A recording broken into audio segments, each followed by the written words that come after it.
तो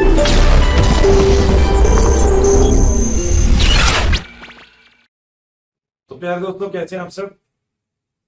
दोस्तों, अब हम बात करते हैं एक कोशिकाओं के बारे में, जो एक सिस्टम या एक तंत्र का भाग है। और उस कोशिकाओं का नाम है अंतः प्रद्यवी जाली। दोस्तों, इंग्लिश में कहते हैं इसे एंडो प्लाज्मिक रेटिकुलम, और शॉर्ट फॉर्म क्या है इसका, ईया। आपने जब कभी भी कोशिका की संरचना देखी है तो कोशिका की संरचना में एक ऐसा भाग जो लगभग 50% भाग को कवर करता है, यानी कि अधिग्रहित करता है कोशिका के, वो भाग अंतःप्रद्रव्य जाली का ही है। यूकेरियोटिक कोशिका में ये अनुपस्थित, वहीं यूकेरियोटिक कोशिकाओं में ये उपस्थित होता है। ठीक है, केंद्र की बाहरी झिल्ली से लगा हुआ भाग होता है ये, और पूरी कोशिकाओं को एक तरह से घेरे हुए रखता है। अब देखा जाए तो देखो कैसा होता है ये। अगर मान लीजिए मैं इस प्रकार का एक डायग्राम ड्रॉ करता हूं आपके सामने, दिख रहा है सबको। तो बीच में पाया जाता है केंद्रक, सही है। ये केंद्रक में छिद्र मिलते हैं, ये भी हम जानते हैं।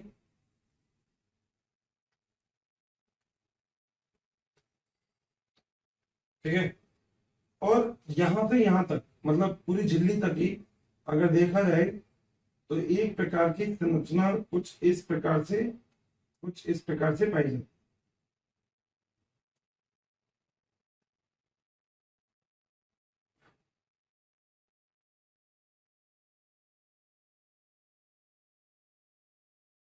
ऐसे,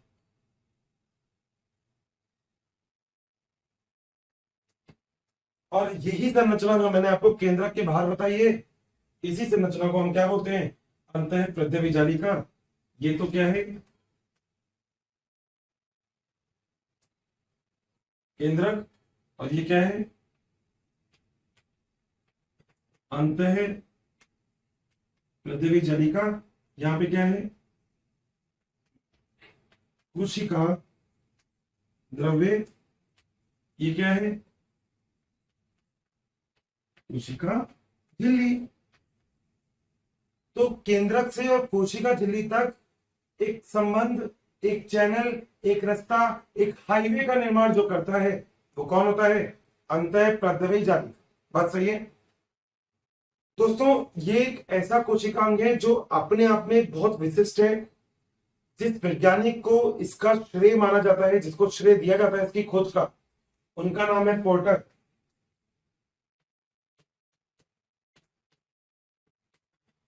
तो पहले वैज्ञानिक जिनका नाम था पोर्टर, और उनके साथ एक और वैज्ञानिक जिनका नाम था क्लाउड, इन दोनों ही वैज्ञानिकों को खोज का, अंतःप्रद्रव्य जालिका की खोज का और नामकरण के लिए इनको ही इसका क्रेडिट, यानी कि इसका सारा का सारा श्रेय दिया जाता है। अंतःप्रद्रव्य जालिका क्योंकि प्रोटीन बनाने में बहुत सक्षम होती है, अतः हम ये कह सकते हैं कि अंतःप्रद्रव्य जालिका के दो भाग हमें मिलते हैं। एक हमें मिलता है खुदरी, और एक हमें मिलता है चिकनी अंतःप्रद्रव्य जालिका। मगर दोस्तों, किन किन चीजों से मिलके अंतःप्रद्रव्य जालिका बनी होती, उसके बारे में बात कर ली जाए तो अंतःप्रद्रव्य जालिका जिन भी संरचनाओं से मिलकर बनी होती है, उनमें 3 संरचनाएं, जैसे तो मेरी हेडिंग है, उसमें 3 संरचनाएं बहुत महत्वपूर्ण है। जिन्हें पहली संरचना है जिसे हम बोलते हैं सिस्टर्नी, इंग्लिश में भी यही है। जो दूसरी संरचना है उसे हम बोलते हैं वेसिकल, या वाहिनिका,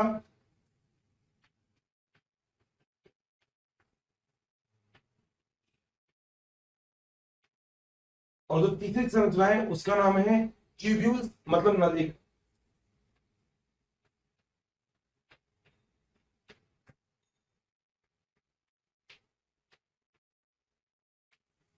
ट्यूब्यूल्स। दोस्तों सिस्टर्नी जो संरचना होती है ना, वो कुछ इस प्रकार की होती है, कुछ ऐसी मान लीजिए, ऐसी संरचना। इन संरचनाओं को हम बोलते हैं सिस्टर्नी।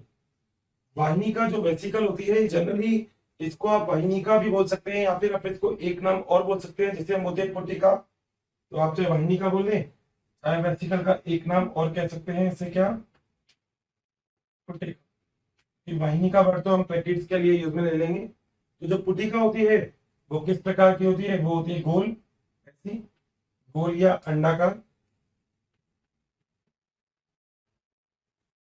जो ट्यूब्यूल से नलिका होती है दोस्तों, ये कुछ इस प्रकार जो अभी हमने देखे, नलिका।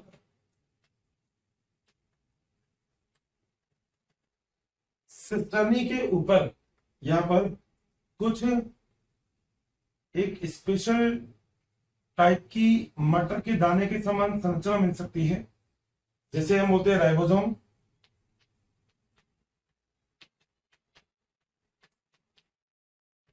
देखा जाए तो असली प्रोटीन बनाने का काम तो सिस्टर्नी ही करता है। ठीक है, डायग्राम मैंने आपको यहाँ पे दिखा दिया। दोस्तों अगर मैं यहाँ पर बात करूं केवल अंतःप्रद्रवी जालिका की, तो संरचना में ये दो प्रकार की हो सकती है। एक ऐसी अंतःप्रद्रवी जालिका जिसे हम बोलते हैं खुदरी अंतःप्रद्रवी जालिका, ऐसी अंतःप्रद्रवी जालिका जिसके अंदर राइबोसोम पाया जाता है जिसके ऊपर, और एक ऐसी अंतःप्रद्रवी जालिका जिसके ऊपर राइबोसोम नहीं मिले। तो दोस्तों एक प्रकार की तो अंतःप्रद्रवी जालिका होती है जिसे हम बोलते हैं खुरदरी अंतःप्रद्रवी जालिका, और दूसरे प्रकार की जो अंतःप्रद्रवी जालिका होती है वो कौन सी होती है, चिकनी अंतःप्रद्रवी जालिका। अब खुदरी अंतःप्रद्रवी जालिका कौन सी होगी, ऐसी जालिका जिस खुदरी अंतःप्रद्रवी जालिका के ऊपर क्या पाए जाएंगे, राइबोसोम। तो हम क्या बोलेंगे, खुदरी अंतःप्रद्रवी जालिका। मान लीजिए ये मैंने यहाँ पे बनाया और इसके ऊपर ये मैंने राइबोसोम लगा दिया, तो क्या हो गई खुदरी, और मैंने यहाँ पे बनाया और इसके ऊपर मैंने कुछ नहीं लगाया, तो वो कौन सी हो गई, चिकनी। एक हो गई खुदरी अंतःप्रद्रवी जालिका और एक चिकनी अंतःप्रद्रवी जालिका। यहां तक कोई समस्या है, बोलो कि भाई है या नहीं है। चलो आगे, श्योर 100%, दिक्कत तो नहीं है कोई। चलिए दोस्तों, खुदरी अंतःप्रद्रवी जालिका में कुछ पॉइंट हो सकते हैं।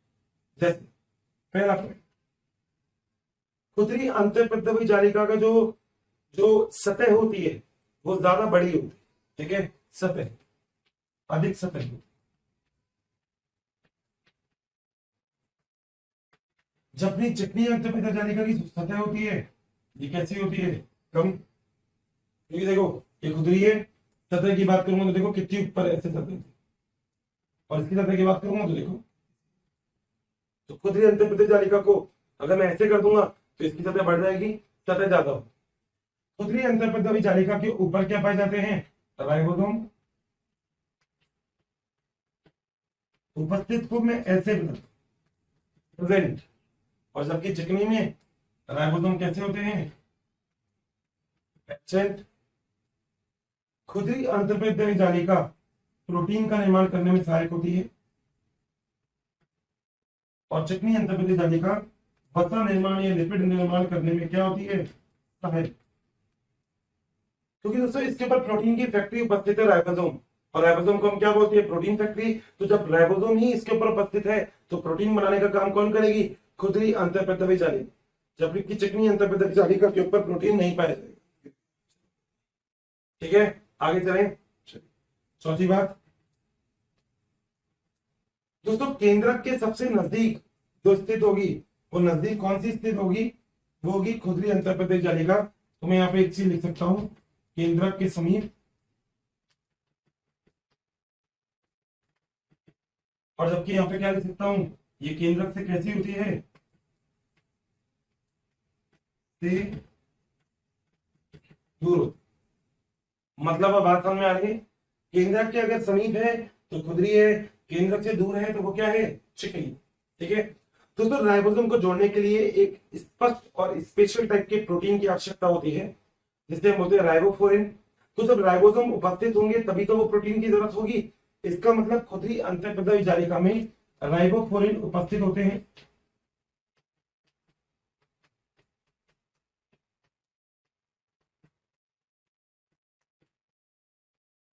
और इसमें राइबोफ्लोरिन क्या होते हैं, अनुपस्थित। ये तो फर्क होता है खुदरी और चिकनी अंतःपृष्ठीय जालिका। मैं आपको एक बार बता रहा हूं कि केंद्रक के सबसे नजदीक जो स्थित होगी कोई भी ऐसा कोशिकांग जो केंद्रक के सबसे नजदीक स्थित होगा उसे हम क्या बोलेंगे, अंतःपृष्ठीय जालिका। दो प्रकार की होगी, खुदरी और चिकनी। खुदरी में राइबोसोम होगा, राइबोसोम होगा तो राइबोसोम प्रोटीन फैक्ट्री होता है, इसलिए खुदरी प्रोटीन बनाने का काम करेगी, जबकि चिकनी प्रोटीन नहीं बनाएगी।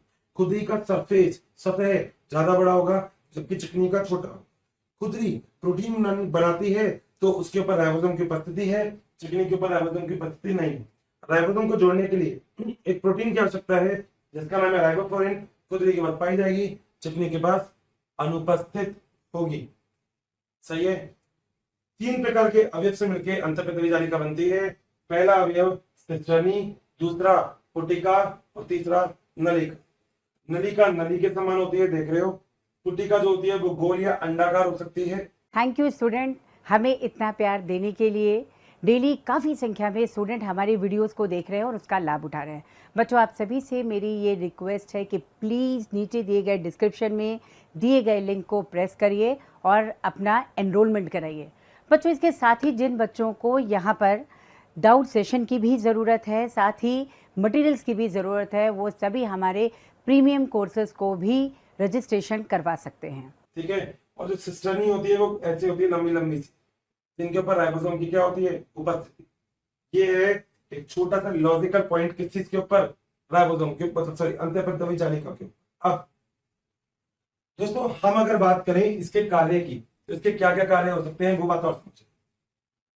सबसे पहला कार्य अब मैं आपसे बोल देता हूं, आप प्लीज इसको नोट कर लीजिएगा, मैं वैसे लिख दूंगा वहां पे। मैं इसके कार्य की बात करूं तो दोस्तों मैं इसके कुछ कार्य आपको बता सकता हूं। जैसे जो पहला कार्य है खुदरी अंतःपृष्ठीय जालिका, आर का मतलब रफ, ई आर का मतलब अंतःपृष्ठीय जालिका या एंडोप्लाज्मिक रेटिकुलम। पहला, प्रोटीन का निर्माण कर, तो जो भी प्रोटीन का निर्माण करने का काम होता है वो खुदरी अंतःपृष्ठीय जालिका ही होती है जो प्रोटीन का निर्माण करती है, क्योंकि इसके ऊपर क्या उपस्थित है, प्रोटीन फैक्ट्री, मतलब राइबोसोम। तो खुदरी अंतःपृष्ठीय जालिका का क्या काम होगा, प्रोटीन के निर्माण करने का, जबकि चिकनी अंतःपृष्ठीय जालिका प्रोटीन निर्माण करने में सहायक नहीं होती। पहली चीज क्लियर है। दूसरी बात, खुदरी अंतःपृष्ठीय जालिका जो प्रोटीन बनाएगी, अब वो प्रोटीन स्थानांतरित किए जा सकते हैं, और ये खुदरी अंतःपृष्ठीय जालिका ही होती है जो कहीं ना कहीं प्रोटीन को बनाने के बाद उसे स्थानांतरण करने में, उसे ट्रांसफर करने में कोशिकाओं की सहायता लेती है। सही है। चिकनी अंतःपृष्ठीय जालिका का जो कार्य होता है वो होता है वसा का निर्माण करने का, क्योंकि प्रोटीन तो बना नहीं सकती क्योंकि इसके ऊपर प्रोटीन नहीं होता। अलग अलग प्रकार की वसाओं को बनाया जाता है चिकनी अंतःपृष्ठीय जालिकाओं के द्वारा, और यही लिपिड जो चिकनी अंतःपृष्ठीय जालिका के द्वारा बनाया जाता है ये कोशिकाओं के अलग अलग जगह पे स्थानांतरित किया जा सकता है। एक नेटवर्क, एक जाल बनाता है ये पूरे कोशिका द्रव्य में। आप देख सकते हैं यहाँ पर सब जगह पे कोशिका द्रव्य उपस्थित है, यहाँ पर सब जगह पे, और कोशिका द्रव्य के बीच में इसने एक जाल बना रखा है जो एक जगह से दूसरी जगह पे चीजों को भेज सकता है।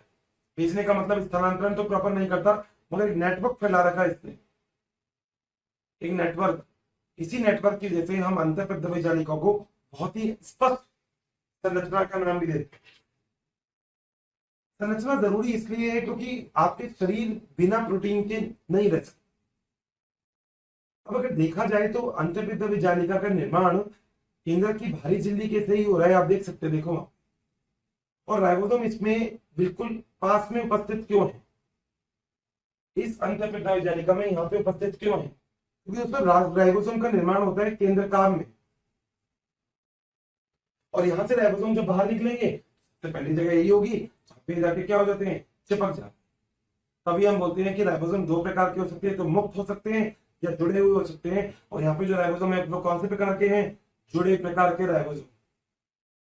एक छोटा सा टॉपिक है, एक छोटी सी चीज है जो हमारे एग्जाम में और हमारे हमारे बोर्ड के मतलब 11th क्लास में भी अच्छे से दे रखी है, मॉड्यूल में भी लिख रखा है, मगर ऐसा कुछ भी नहीं है जो आपको समझ में नहीं है, आसान है। ठीक है, आगे एक और कोशिकांग के बारे में बात करते हैं। चलिए जरा यहाँ से 100% श्योर, डाउट तो नहीं है कोई? क्वेश्चन आंसर करिए, बस क्वेश्चन आंसर करिए और समझिए क्लास, और सब कुछ मेरे पर छोड़ दीजिए। ठीक है, चलिए आगे चलते, आइए। सो मेरे प्यारे दोस्तों, कैसे हैं आप सब? अब जब हमने कुछ कोशिकांग के बारे में बात करनी शुरू कर दी है, तो क्यों ना हम एक ऐसे कोशिकांग के बारे में बात करें जिसे हम कोशिका के ट्रैफिक पुलिस कहते हैं। ठीक है दोस्तों, इस प्रकार के कोशिकांग का नाम है गोल्जिकाएं या गोल्जी बॉडी।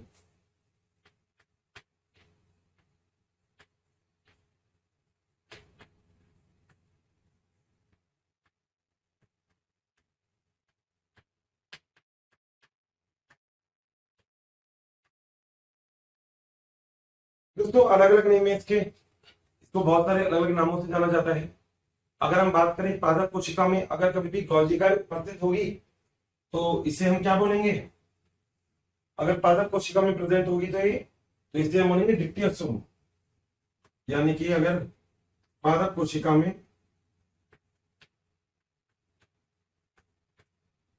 गोल्जी बॉडी उपस्थित होगी तो उसे हम क्या बोलेंगे? डिक्टियोसोम। बात क्लियर है? अगली चीज दोस्तों, गोल्जी बॉडी की अगर संरचना की बात करें तो गोल्जी बॉडी की संरचना कुछ इस प्रकार की होती है।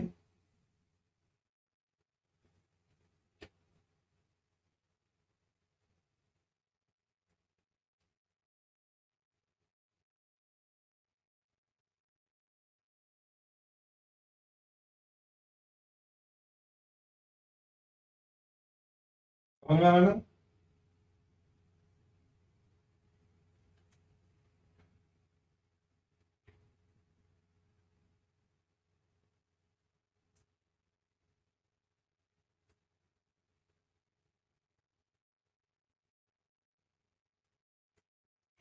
इस प्रकार की संरचना होती है किसकी? गोल्जी बॉडी की।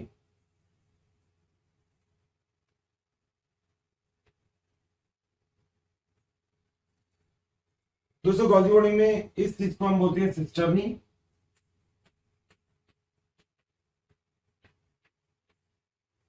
इस जो फेस होता है इसका, इस तरह वाला जो भाग होता है उसे हम बोलते हैं सी फेस, और इस तरह वाला जो होता है उसे हम बोलते हैं ट्रांस फेस। यानी कि सी फेज होता है साइटोप्लाज्म की तरफ, कोशिका द्रव्य की तरफ, और ट्रांस फेज होता है कहां पे? दूसरे तरफ, मतलब आप झिल्ली की तरफ मान सकते हैं। ठीक है भाई, तो सर गोल्जी बॉडी का जो निर्माण होता है तो कहीं ना कहीं आप बोल सकते हो किससे होगा? अंतःप्रद्रवी जालिका से।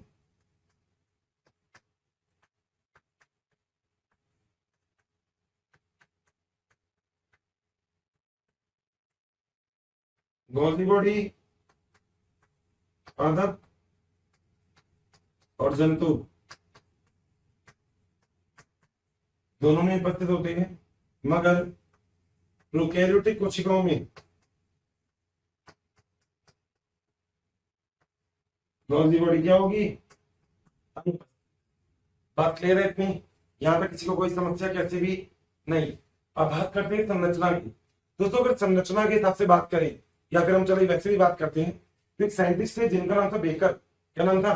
बीकर नहीं, बेकर।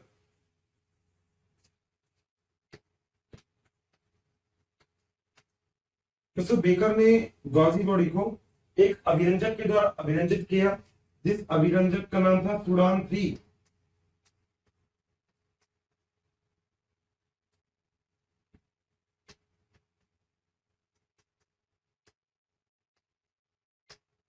और अभिरंजक से अभिरंजित करने पर उन्होंने जिसका नाम दिया, उन्होंने क्या बोला इसे? उन्होंने बोला इसे लाइपोकॉन्ड्रिया।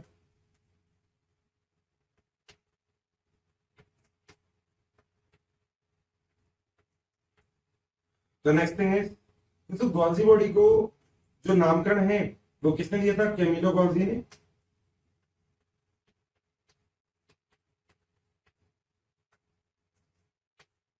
इन्होंने क्या दिया था इसका नामकरण किया। यहाँ तक किसी को कोई समस्या है गॉल्जी बॉडी में? जनरल हमने हिस्ट्री वगैरह की हल्की फुल्की सी बात की है कि गॉल्जी बॉडी क्या होता है, कैसा होता है, क्यों होता है, ठीक है। सिस्टर्नी उपस्थित होती है, एक तरफ सी फेज होती है, एक तरफ ट्रांस फेज होती है। ये कोशिका द्रव्य की तरफ होती है, कोशिका द्रव्य के विपरीत दिशा की तरफ होती है। आप लोगों को मैंने डायग्राम बनाया हुआ था कोशिका का, हाँ कोशिका वाले डायग्राम में देखना, आपको इसके बारे में सब कुछ समझ में आ जाए, ठीक है। अगली चीज दोस्तों, गॉल्जी बॉडी का जब निर्माण होता है, निर्माण के लिए कौन कौन सी चीज होती है जिससे गॉल्जी बॉडी बनती है, ठीक है। संरचना पहली चीज होती है जिससे हम बोलते हैं सिस्टर्नी। क्या बोलते हैं? सिस्टर्नी। दूसरी चीज होती है जो क्या होती है? पुट्टिका। और तीसरी जो बात होती है वो क्या होती है? नलिका। आप देख रहे होंगे लगभग लगभग ये सारे नाम हमने अंतःप्रद्रवी जालिका के अंदर भी लिखे थे। उसका रीजन एक्चुअली ये था कि अंतःप्रद्रवी जालिका ही गॉल्जी बॉडी का निर्माण करती है, और जब अंतःप्रद्रवी जालिका गॉल्जी बॉडी का निर्माण करेगी तो गॉल्जी बॉडी के अंदर लगभग लगभग जो सारे भाग है वो किसके मिलेंगे? अंतःप्रद्रवी जालिका। That is the reason. यही एक अंतर होता है, यही एक बात होती है जो आप लोगों को समझनी है, ठीक है भाई। दोस्तों अगर सिस्टर्नी की बात करते हैं तो ये अलग अलग हो सकती है। जनरली हम लोग ऐसा बोलते हैं कि अगर हम एक नॉर्मल सिस्टर्नी की बात करें, नॉर्मल की, तो शैवाल के अंदर इन सिस्टर्नी की संख्या लगभग लगभग 20 हो सकती है।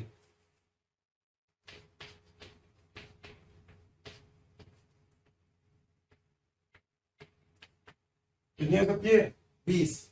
यानी कि अगर मान लीजिए मैं एक संरचना बना रहा हूं तो मैं आपसे कहता हूँ ये शैवाल है, तो शैवाल के अंदर इसकी संरचना कितनी होगी? तो आप बोलोगे कितनी? 20। मगर अगर मैं वही बात करूंगा कीटों की, इंसेक्ट्स की, वहीं इसकी संख्या कितनी हो जाएगी? 30। और अगर आप कवक की बात करेंगे दोस्तों, कवक के अंदर लगभग गॉल्जी बॉडी की संख्या कितनी होती है? 1। ये 3 आंकड़े हैं जो आपको याद रखने हैं, बहुत जरूरी है, एग्जाम पॉइंट ऑफ व्यू से भी बहुत जरूरी है। सही है बात। अब हम बात करते हैं गॉल्जी बॉडी के कार्य की। बहुत छोटी सी चीज है,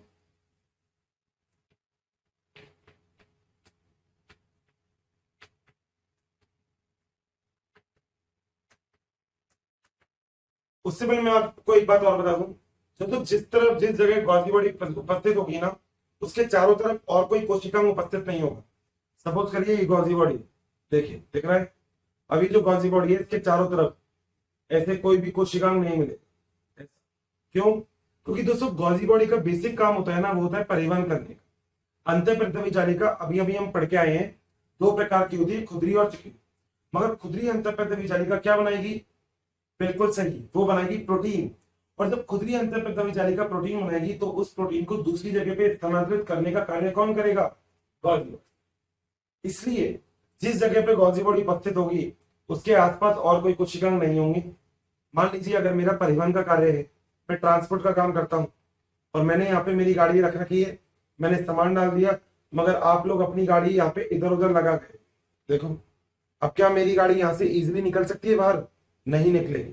तो इसके लिए मुझे क्या करना पड़ेगा? यहाँ पे आपकी गाड़ी नहीं होनी चाहिए, और अगर आपकी गाड़ी नहीं होगी यहाँ पे तो मैं अब अपनी कार को इजिली वहां से निकाल सकता हूँ। यही होता है गॉल्जी बॉडी के आसपास कोई और कोशिकांग नहीं होता है। इसी चीज को हम बोलते हैं जोन। बच्चों काफ़ी संख्या में डेली हमें बहुत सारे कमेंट्स आ रहे हैं कि वी प्लीज़ इस टॉपिक पे वीडियो बनाएं, इस सब्जेक्ट पे वीडियो बनाएं। तो आप सभी से मेरी रिक्वेस्ट है कि प्लीज़ हमारे यूट्यूब चैनल को सब्सक्राइब करें और उसमें दिए गए बेल आइकन को प्रेस करें ताकि टाइम टू टाइम आपको नोटिफिकेशन मिलता रहे। बच्चों हम ऐसा इसलिए कह रहे हैं कि बहुत सारे बच्चे उसी टॉपिक की रिक्वेस्ट करते हैं जो ऑलरेडी हमारे चैनल्स पे दिए हुए हैं। तो आप सभी से रिक्वेस्ट है कि आप सभी जो है उस चैनल पे जा करके उन सारे वीडियोस का लाभ जरूर उठाएं। ऑफ एक्सक्लूजन,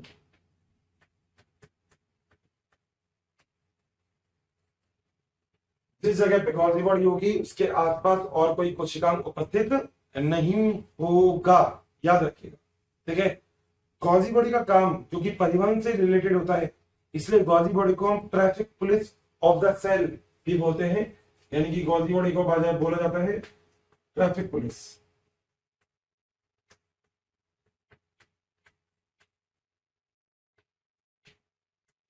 और ट्रैफिक पुलिस किसका? कोशिका का। तो इसे कोशिका का क्या बोलते हैं? Traffic police. या इसे बोलते हैं बीच का आदमी, मिडिल मैन, क्योंकि अंतःप्रतवाही जालिका जो भी चीज इसको बना के देगी ये उसको आगे क्या कर देगा? स्थानांतरित। तो इसे हम एक नाम और बोलते हैं क्या? इसे हम बोलते हैं मिडिल मैन, बीच का आदमी, मिडिल मैन। तो ये दोनों चीजें याद रखना गॉजी बॉडी के बारे में, जितनी भी मैं यहाँ पे लिखवा रहा हूँ ये पॉइंट आपको 100% याद होने चाहिए। सही है बात? चल सकते हैं आगे थोड़ा सा, ठीक है। दोस्तों गॉजी बॉडी, अंतःप्रद्रवी जालिका और लाइसोसोम मिलके एक जटिल बनाते हैं जिसे हम बोलते हैं GERL, जटिल। कार्य में लिख लेते हैं पहले GERL, जटिल का निर्माण। जी से क्या हो गया? गॉजी का है। ई से क्या हो गया? अंतःप्रद्रवी जालिका। और एल से क्या हो गया? लाइसोसोम। तो गॉजी का है, अंतःप्रद्रवी जालिका और लाइसोसोम, ये मिलके क्या बनाते हैं? GERL, जटिल।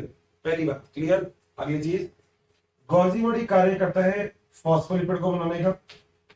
आपने पढ़ा है कोशिका भित्ति के अंदर, झिल्ली के अंदर फॉस्फोलिपिड उपस्थित होते हैं और इन फॉस्फोलिपिड को बनाने का कार्य भी कौन करता है? Gauzy body. अनेक अलग अलग पदार्थों का, यौगिकों का संश्लेषण करने का काम भी कौन करेगा? Gauzy body. संश्लेषण करने के साथ साथ इन पदार्थों के परिवहन करने का कार्य भी कौन करेगा? Gauzy body. इसका मतलब तुम्हारे गॉजी बॉडी के देखा जाए तो कितने काम है? सबसे इंपॉर्टेंट, अगर आप कभी भी संयोजी ऊतक की बात करोगे तो जो संयोजी ऊतक होते हैं कनेक्टिव टिश्यू, इस संयोजी ऊतक में अस्थि का निर्माण जो होता है वो कौन करता है? Gauzy body. सबसे इंपॉर्टेंट मैं यहाँ पे एक और लिख रहा हूं दोस्तों, शुक्राणु के आगे की तरफ एक भाग होता है जिसे हम बोलते हैं एक्रोसोम। तो एक्रोसोम का निर्माण भी कौन करेगा? Gauzy body. देखो एक्रोसोम होता क्या है मैं आपको बताता हूँ। मान लो मैंने ये बनाया आपको शुक्राणु, ठीक है। अब जब शुक्राणु मादा की योनि में प्रवेश करता है तो अंदर का सारा माध्यम अम्लीय होता है, और आपको पता है शुक्राणु के आगे इसका हेड, सिर उपस्थित होता है, और सिर के अंदर क्या होगा? केंद्रक, और केंद्रक में होगा अनुवांशिक पदार्थ। मगर जैसे ये शुक्राणु मादा में प्रवेश करेगा इस वाले भाग को दिक्कत होने लग जाएगी, हो सकता है ये भाग बेकार हो जाए, खत्म हो जाए अम्लीय माध्यम की वजह से। इसलिए इस भाग को एक प्रोटेक्शन दिया जाता है, एक हेलमेट बनाया जाता है, और उस हेलमेट का नाम क्या होता है? गॉल्जी काय। तो इस गॉल्जी काय ने इसके जो सिर वाला हिस्सा है उस सिर वाले हिस्से को क्या कर लिया? बचा लिया। यही काम किसका होता है? गॉल्जी काय। इसे हम बोलते हैं एक्रोसोम का निर्माण। यहां तो कोई दिक्कत नहीं। अगली बात दोस्तों, गॉल्जी बॉडी का एक और कार्य होता है और वो ये कि ये सेल प्लेट का फॉर्मेशन करती है। मतलब आप कह सकते हो फार्गेनोप्लास्ट।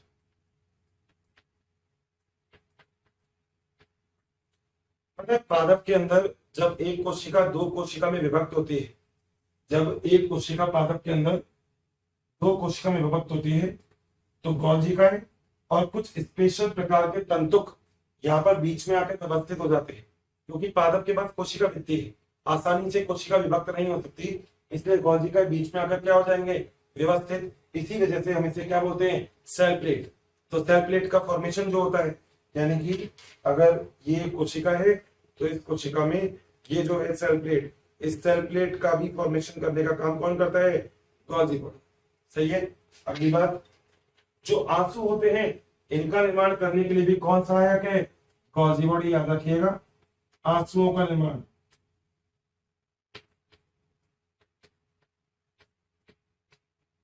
और इसके अलावा लास्ट कार्य जो विटामिन सी है इसका संग्रहण करने का कार्य भी कौन करेगा? Golgi body. तो आप देख सकते हैं गॉल्जी बॉडी के देखा जाए तो कितने सारे काम है। तो गॉल्जी बॉडी क्या होता है, जरा एक बार में 1 मिनट में मेरे से वो सब कुछ सुनिएगा। सबसे पहली बात, कैमिलो गॉल्जी एक वैज्ञानिक थे जिन्होंने गॉल्जी काय का नाम दिया।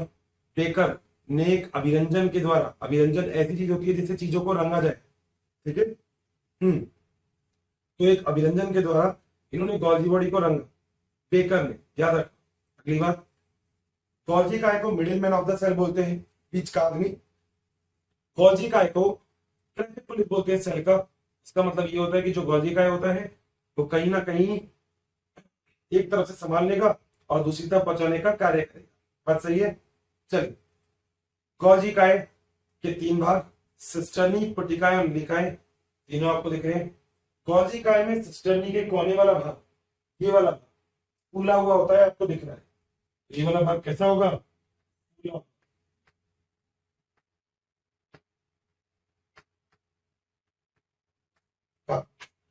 गोल्जी काय में एक सी होती है, एक ट्रांस या एम फेज होती है। मान लीजिए आज अगर मैं यहाँ का, ठीक है, अब मेरे यहाँ पे केंद्रक है, तो मेरा ये वाला भाग हो गया सी फेज, सी, और मेरा पीछे वाला भाग जो झिल्ली की तरफ है तो कौन सा भाग हो गया? Trans face. तो याद रखना, सी फेज मतलब साइटोप्लाज्म की तरफ, ट्रांस फेज मतलब पीछे की तरफ। तो ये हो गया सी फेज जो ग्रहण करेगा, ये ट्रांस फेज जो उसको आगे भेज देगा। सही बात है? तो परिवहन करने में गोल्जी बॉडी का सबसे इंपॉर्टेंट रोल होता है।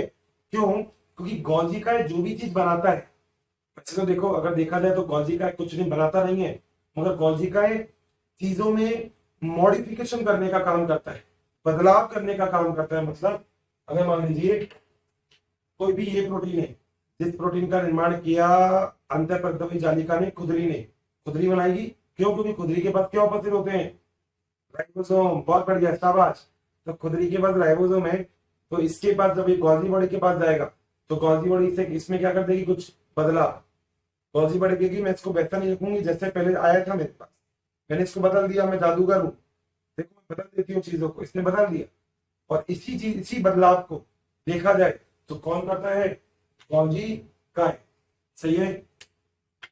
पादप कोशिकाओं में विभाजित करने के लिए बीच में मध्य पट्टिका पर व्यवस्थित जो होता है वो कौन होता है? गोल्जी काय। इससे कोशिका प्लेट का निर्माण होता है। शुक्राणुओं के अंदर आगे के हिस्से में बताया था अभी, एक हेलमेट प्रोटेक्शन की भांति कार्य कौन करता है? गोल्जी काय। विटामिन सी का संग्रहण कौन करता है? गोल्जी काय। परिवहन करने का कार्य कौन करेगा? गोल्जी काय। आंसुओं का निर्माण कौन करेगा? गोल्जी काय। संयुगी ऊतक में अधात्री मतलब मैट्रिक्स द्रव्य का निर्माण कौन करेगा? गोल्जी काय। और GERL जटिल का निर्माण कौन करेगा? गोल्जी काय। और जिस जगह पे गोल्जी काय उपस्थित होगा उसके आसपास आसपास आसपास और कोई कोशिकांग उपस्थित नहीं होगा। इसलिए इस चीज को हम बोलते हैं जोन ऑफ एक्सक्लूजन। बात समझ में आ रही है? क्या बोलते हैं उसे? जोन ऑफ एक्सक्लूजन बोलते हैं। जिस जगह पे गोल्जी काय होगा उसके आसपास और कोई भी कोशिकांग उपस्थित नहीं होगा, क्योंकि गोल्जी काय का काम है परिवहन करने का। उसको दिक्कत हो जाएगी, तुम्हारी गाड़ी पार्क हो जाएगी, तो इसलिए। ठीक है, संख्या मैंने आपको बता दी और ये आपके सामने संरचना है गोल्जी काय की। आई थिंक कोई दिक्कत नहीं होगा इसमें। कैसा कोई भी दिक्कत आती है, मैं हमेशा बोलता हूँ, कोई भी दिक्कत है, कोई भी पॉइंट में दिक्कत आती है तो मुझे व्हाट्सएप करो या फिर मुझे बताओ या मेरे पर कांटेक्ट करो, लिखो मुझे कि सर ये वाली चीज में समझ में नहीं आया, प्लीज आप ये वाली चीज और समझा। चीजों को क्लियर करेंगे, टॉपिक को कंप्लीट करेंगे और बल्ले बल्ले करेंगे, सारा काम कंप्लीट करेंगे टाइम से। ठीक है भाई? तो मेरे हिसाब से ये सब कुछ गोल्जी काय समझ में आ जाएगा। अब चलते हैं एक नए कोशिकांग की तरफ, आगे चलते हैं। तो जी निपटा दे, हमें कोशिकांग निपटा दे आज। तो कोशिकांग का नाम है लाइसोसोम। क्या नाम है? लाइसोसोम। एक वैज्ञानिक थे जिन्होंने सबसे पहले लाइसोसोम को देखा था और उन वैज्ञानिक का नाम था डी ड्यूवे।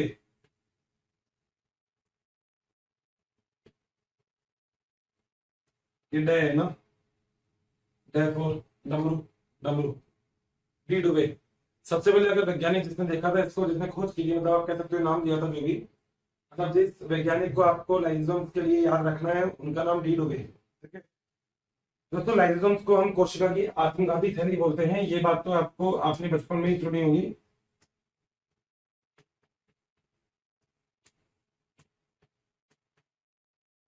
आत्मघाती थैली का मतलब होता है suicidal bag of the cell, suicide कर लेती है।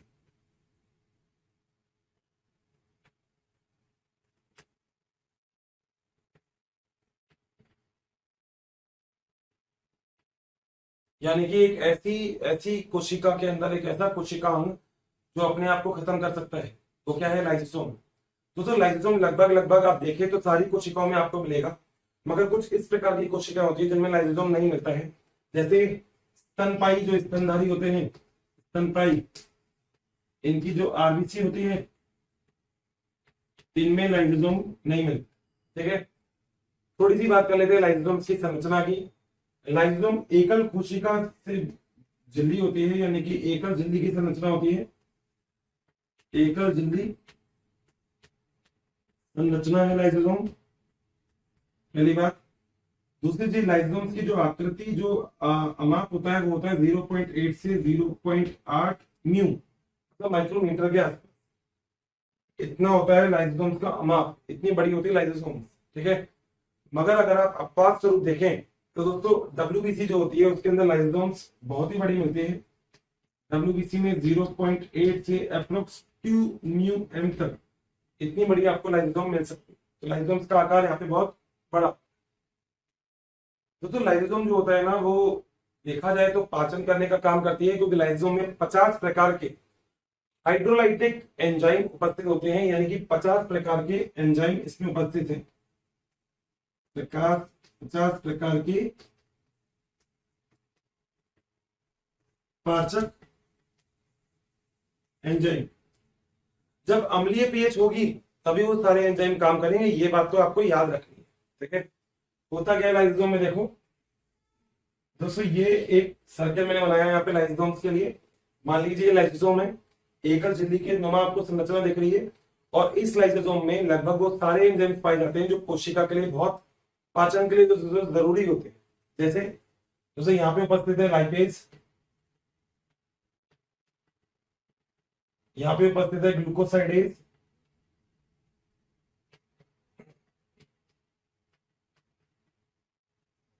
यहाँ पे उपस्थित है सल्फेटेज,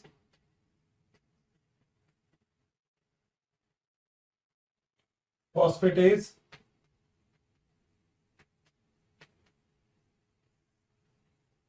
न्यूक्लियस। बच्चों अगर आपको हमारे वीडियोस पसंद आए हैं तो इसे लाइक शेयर करना ना भूलें, ताकि ये वीडियो सभी ज़रूरतमंद बच्चों तक पहुंच सके। बच्चों आपके इतने अपार स्नेह के कारण हमारी पूरी मोशन टीम इतनी ज़्यादा मोटिवेटेड है और बेस्ट कंटेंट आपको उपलब्ध कराने के लिए हम सभी तत्पर हैं।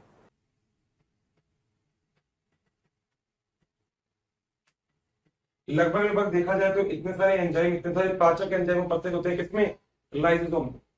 मगर होता क्या है लाइसोसोम में, ये सारे एंजाइम अक्रियाशील होते हैं, सब जरूरी होंगी तभी ये क्रिया करते हैं, ये बात आपको याद रखनी है। और क्रिया करने के लिए दोस्तों यहाँ पे एक पंप उपस्थित होता है जिसे हम बोलते हैं जिसे हम बोलते हैं हाइड्रोजन पंप। क्या बोलते हैं, हाइड्रोजन पंप।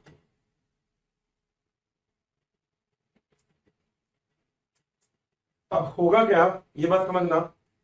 अगर मैं लाइसोसोम की बात करता हूं तो हमने कोशिका का डायग्राम बनाया था, वहां पे हमने लाइसोसोम देखा था। देखिएगा पीछे वाला जरा डायग्राम कभी आपने बनाया था क्या, याद है, याद है ना।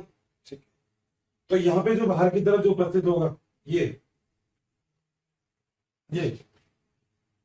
जितना भी ये मैंने बनाया, ये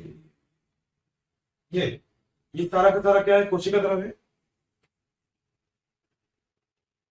क्या ये सारा कोशिका तरफ है।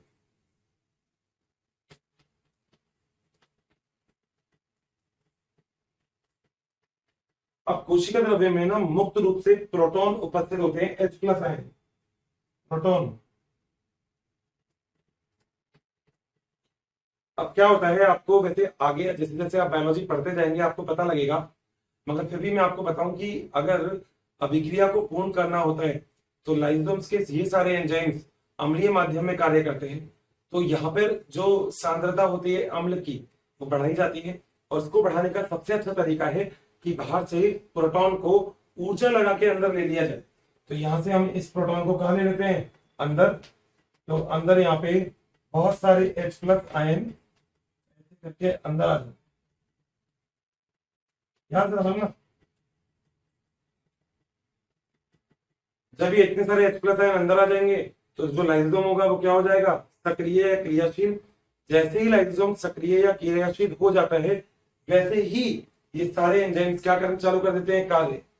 यानी कि अंदर जो पीएच होती है वो अम्लीय जाती है, और लगभग ये जो पीएच होती है दोस्तों, ये पीएच लगभग 5 होती है। यानी कि लगभग बाहर तो आप मानते हो 7.2 पीएच के आसपास। कोशिका द्रव्य में साइटोसोल बोलते हैं इसको, या साइटोप्लाज्म बोलते हैं। अंदर जो होता है वो लगभग कितनी पीएच होती है, 5।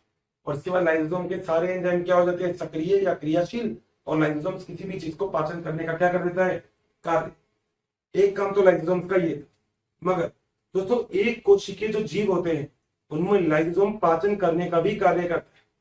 और कैसे पाचन करेगा, वैसे मैं इसके बारे में कुछ कुछ आपको पहले बता चुका हूं, मगर एक सेकेंड में पाचन करने के बारे में आपको बताऊंगा भी। देखिए, पाचन करने की बात अगर करते हैं तो यहाँ पे पाचन कैसे होता है लाइसोसोम्स के द्वारा, वो भी देखो आज लगे, आप तो देख लेते हैं। देखिए ये तो क्लियर है, तो डाउट नहीं है किसी को। क्या होता है लाइसोसोम्स, पाचन करने का काम करेगा, बस पाचन करेगा। तुम्हारे शरीर में पाचन करने का काम लाइसोसोम्स के ऊपर ज्यादा वादा नहीं है, क्यों, क्योंकि तुम्हारे पास पाचन के लिए अलग से है। मगर लाइसोसोम्स की अलग अलग क्रिया अलग अलग तरीके से अलग अलग चीजों को पाचन कर सकती है, वो भी मैं बताऊंगा। मगर एक कोशिकीय जीव में लाइसोसोम्स कैसे पाचन करता है वो देखते हैं जरा हम। ये वाला डायग्राम ड्रॉ हो गया अच्छे से, कोई दिक्कत नहीं है किसी को, पक्का, श्योर, ठीक है। अब लाइसोसोम्स के बारे में, के डायग्राम के बारे में बात करते हैं कि आखिर ये कैसे कार्य करते हैं। दोस्तों क्या होता है लाइसोसोम्स में कि एक जीव होता है जिसे हम बोलते हैं अमीबा। तो अगर लाइसोसोम्स का उदाहरण मैं आपको अच्छे से समझाऊं तो मैं आपको लिख सकता हूं कि अमीबा में जो पाचन होगा, अमीबा में क्या जो पाचन होगा वो पाचन किसके द्वारा होगा, लाइसोसोम्स के द्वारा होगा पाचन।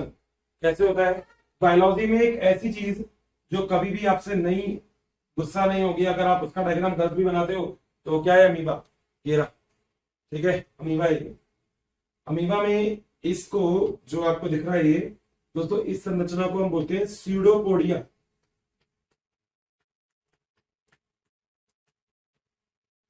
स्यूडोपोडिया इंग्लिश में ये बोलते हैं, और वैसे ही होते हैं फॉल्स फीट,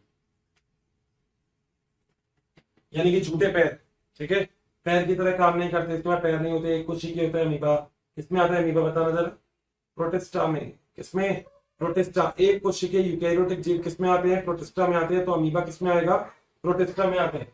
अब दोस्तों यहाँ पे क्या होता है, अगर मैंने आपको ये डायग्राम बनाया अमीबा का, तो इस अमीबा के डायग्राम में आप लोग ये बात समझिएगा कि यहाँ पर हम लोग ऐसे इसकी स्यूडोपोडिया की बात कर लेते हैं, और मान लीजिए ये अंदर अमीबा का कोशिका द्रव्य,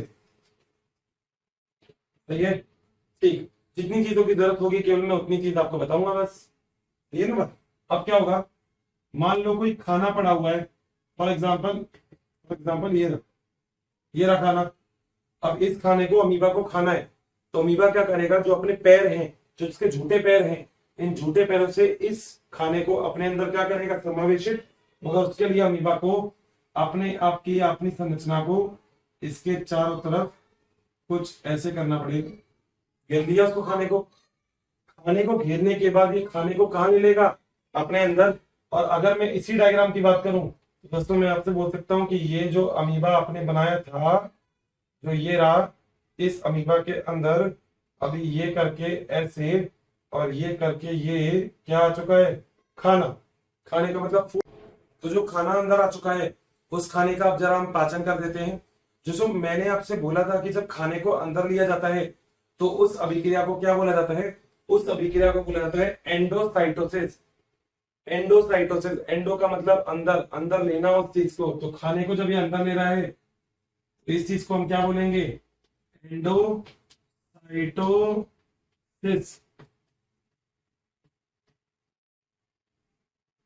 और जैसे ही खाना अंदर ले लिया जाएगा, या एंडोसाइटोसिस अभिक्रिया पूरी हो जाएगी, उसके बाद ये खाना अंदर आ गया। ये जो खाना अंदर आता है तो इस चीज को हम बोलते हैं खाद्य रिक्तिका। खाद्य रिक्तिका का मतलब खाद्य रिक्तिका में आ गया, तो इसे हम बोलते हैं खाद्य रिक्तिका, या फिर इंग्लिश में बोलते हैं फूड वैक्यूल। और इसका एक नाम और होता है दोस्तों इंपॉर्टेंट, फैगोसोम। याद रखना ये वाला नाम, क्या नाम है इसका, फैगोसोम। अमीबा एक कोशिकीय, याद रखना, प्रोटिस्टा, याद रखना। आया, खाना देखा, सूडोपोडिया के द्वारा घेर लिया, खाने को अंदर ले लिया, अंदर लेने के बाद क्या बन गई, खाद्य रिक्तिका, क्या बोल दिया इसको, फैगोसोम। क्लियर। अब क्या काम करना है इसका जरा बताओ तो। दोस्तों इसका करना है पाचन। पाचन के लिए ही तो बात कर रहे हैं, जिस कोशिकांग की, जिसका नाम क्या है, लाइसोसोम। कर देगा वो एक कोशिका में, देखो कैसे करेगा। आगे चलो, इसको लेके चलो। ये देखो, ये बना दिया यहाँ पे ये बना दिया अमीबा। बुरा नहीं मानता ना, कैसे भी संरचना बनाओ, देखो बुरा माना ही नहीं बोल रहा था। ये इसके अंदर खाना रखो ना, खाना खाने का रंग कैसे चेंज हो गया भाई। ये ये अब एक और कोशिका में आएगा दोस्तों, यहाँ पे इसको ढूंढता हुआ, जिसका नाम क्या है, ये रहा। ये क्या है दोस्तों, ये है लाइसोसोम।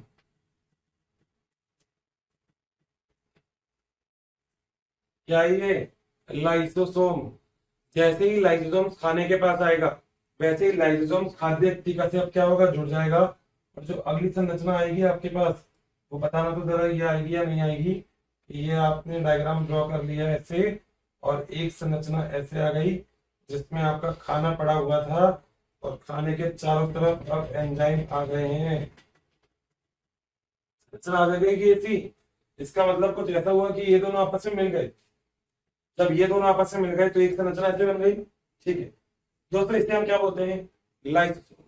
इसका नाम क्या था, फैगोसोम। और लाइसोसोम को मिला दोगे तो क्या बन जाएगा, फैगोलाइसोसोम। तो ये क्या है, ये संरचना दोस्तों, ये संरचना है फैगोलाइसोसोम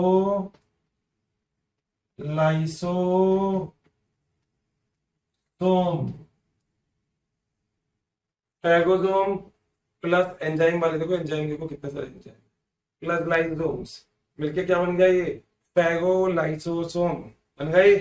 कोई दिक्कत है, बताओ बताओ भाई, बताओ, नहीं है ना, बन गया। ठीक है, अब पाचन चालू हो जाएगा।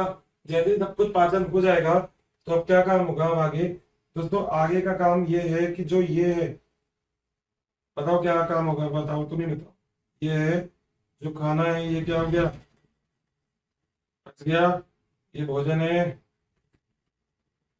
ठीक है, अब जो भी भोजन काम का था उसको तो बाहर अभी ऐसे थोड़ी निकाल दोगे, अभी तो होगा अवशोषण। इसको बोलते हैं एसिमिलेशन, यानी कि यहाँ पे खाने का में से जो बढ़िया पदार्थ हैं उनका क्या किया जाएगा, अवशोषण।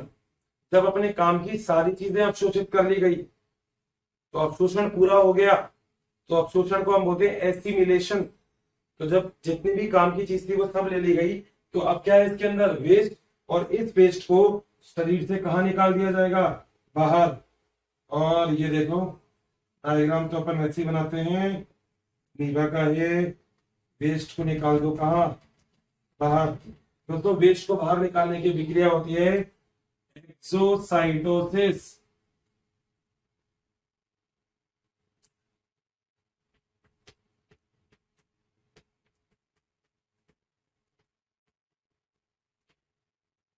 हम लोगों ने ना, एक बात मैंने आपको पहले भी पढ़ाई थी, कोशिका झिल्ली जब पानी पीती है, मान लो जब पानी बाहर रखा हुआ है, और कोशिका झिल्ली जब पानी को बाहर से अंतर्ग्रहण करती है, तो उस अभिक्रिया को हम बोलते हैं पीनोसाइटोसिस, या हम बोलते हैं सेल ड्रिंकिंग, कि कोशिका कुछ पी रही है। सही है, जब कोशिका भोजन को अपने अंदर ग्रहण करती है, किसी ठोस पदार्थ को, तो उसे हम बोलते हैं फैगोसाइटोसिस। क्या बोलते हैं, फैगोसाइटोसिस।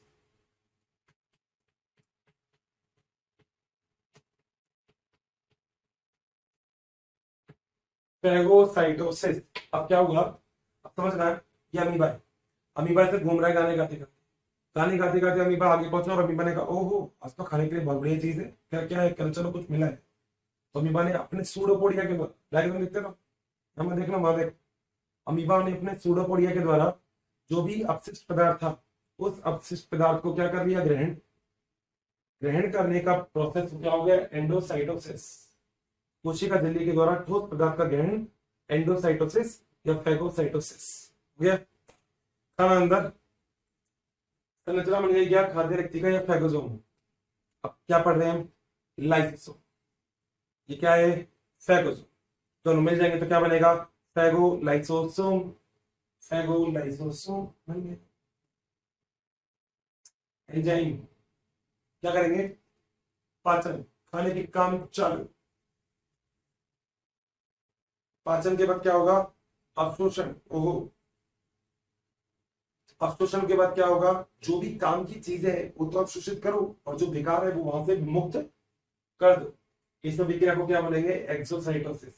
तो अमीबा के द्वारा पाचन लगभग आप सबको समझ में आया कि एक कोशिकीय जीव भी पाचन कर सकता है, और उसके लिए इंपॉर्टेंट क्या है, अमीबा। डन, श्योर, 100%, कोई दिक्कत नहीं है। चलिए आगे। तो दोस्तों अब जरा हम बात कर लेते हैं लाइसोसोम आखिर कितने प्रकार के कोशिका में मिलते हैं।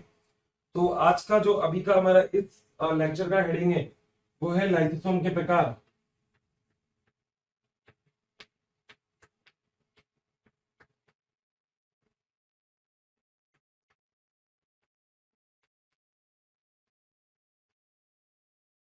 दोस्तों अगर लाइसोसोम की मैं प्रकार की बात करता हूं तो लाइसोसोम के प्रकार यहाँ पे 4 प्रकार के लाइसोसोम हमको मिलते हैं, और उन लाइसोसोम को हम बोलते हैं प्राथमिक लाइसोसोम, द्वितीयक लाइसोसोम, तृतीयक लाइसोसोम एंड चतुर्थ लाइसोसोम। तो कौन कौन से लाइसोसोम है, A, B, C and D. Clear है। पहला कौन सा है, यहाँ पे आपको सारे दिख रहे हैं डी तक, ठीक है। पहला कौन सा है, प्राथमिक लाइसोसोम।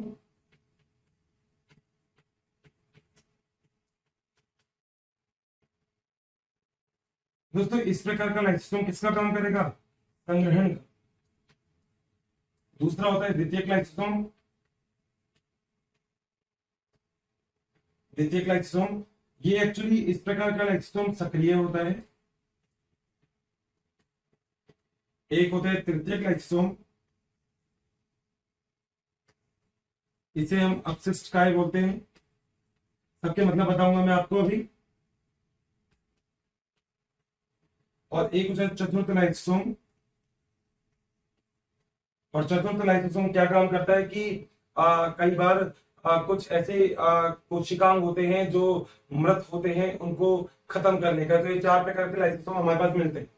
सबसे पहले आपके टॉपिक में हम बात करते हैं किस लाइसोसोम की, प्राथमिक लाइसोसोम।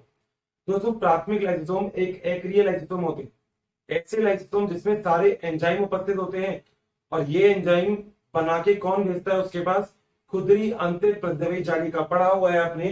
तो इसमें सारे के सारे जो एंजाइम होते हैं, ये एंजाइम कैसे होते हैं, अक्रियाशील,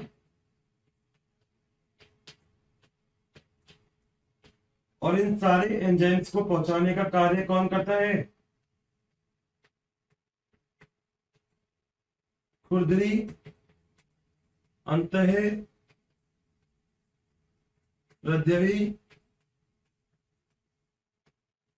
जालिका। ठीक है, ये कौन सा लाइसोसोम है, प्राथमिक लाइसोसोम। सबसे पहला लाइसोसोम है जिसे हम बोलते हैं प्राथमिक लाइसोसोम, ऐसा लाइसोसोम जो अक्रियाशील होता है। क्योंकि लाइसोसोम क्या होता है, एक झिल्ली से बनी हुई संरचना है। तो इसमें जितने भी लाइसोसोम में एंजाइम है ये सारे अक्रियाशील है, क्योंकि इनको काम करने के लिए कोई जगह ही नहीं है। अभी ये सब चुपचाप बैठे हैं कि भैया हम तो काम नहीं कर रहे, क्यों, क्योंकि इनको क्रिया के लिए कुछ भी चीज बताई नहीं गई है। कोशिका की के द्वारा इनको कोई मैसेज, कोई फोन नहीं आया कि हाँ चलो अब आपको ये वाला काम करना है, इस वजह से। पहली बात। दूसरा कौन सा है, द्वितीयक लाइसोसोम। दोस्तों द्वितीयक लाइसोसोम में जितने भी एंजाइम होते हैं वो सारे एंजाइम क्या हो जाते हैं, सक्रिय। तो कई बार एक कोशिकीय जीव में जो खाद्य रेक्टिका होती है, जिसे हम बोलते हैं फैगोसोम, इस फैगोसोम्स के साथ क्या मिल जाता है, लाइसोसोम। और इस लाइसोसोम को से क्या बनता है, इससे बनता है फैगोलाइसोसोम।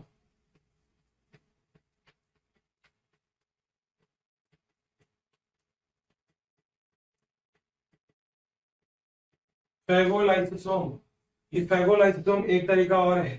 ठीक है, फैगोलाइसोसोम का कार्य क्या होता है, फैगोलाइसोसोम फैगोसोम और लाइसोसोम इन दोनों का जोड़ है। और ये एक्चुअली किस प्रकार का लाइसोसोम है, द्वितीयक प्रकार का लाइसोसोम है। अगली बात तृतीयक लाइसोसोम। दोस्तों तृतीयक लाइसोसोम क्या होता है, अपशिष्ट का है। जितना भी कोशिका वो लाइसोसोम के अंदर अपशिष्ट बनता है, मैं आपको लाइसोसोम वाला जो आपका मेरा टॉपिक है वो टॉपिक जरूर देखना। उस वाले टॉपिक में आपको ये दोनों बातें ही क्लियर हो जाएंगी। तो तृतीयक लाइसोसोम को हम अपशिष्ट काय बोलते हैं, जितना भी अपशिष्ट पदार्थ होता है,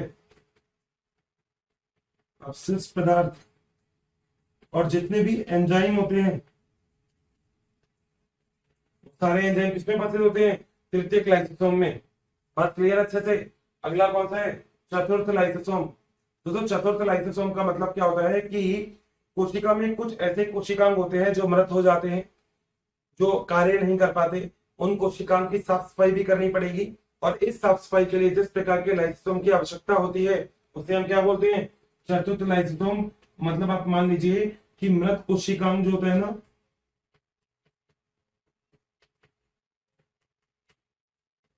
ये उनसे ही रिलेटेड है, उनसे ही संबंधित है। तो ये हमारे पास अगला एक छोटा सा टॉपिक बच रहा था जो था लाइसोसोम के बारे में। हम समझ सकते हैं कि यहाँ पे जो लाइसोसोम है वो किस प्रकार से कार्य करेंगे। हम समझ सकते हैं कि जो लाइसोसोम है वो कितने प्रकार के होंगे। ठीक है भाई, चले अब आगे वाले कोशिकाओं के ऊपर। यहाँ तक कोई समस्या है तो मैं हर बार आपसे एक ही चीज बोलता हूँ, प्लीज कमेंट बॉक्स में बताएं। आपका एक मैसेज, आपका एक रिप्लाई, आपका एक कोई सा भी छोटा सा क्वेश्चन वो आपके कॉन्सेप्ट बहुत अच्छे से क्लियर कर सकता है।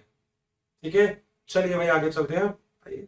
बच्चों अगर आपको मेरी वीडियोस पसंद आई है तो बाकी के कंटेंट के लिए इस नंबर पे कॉल करें 180021217999।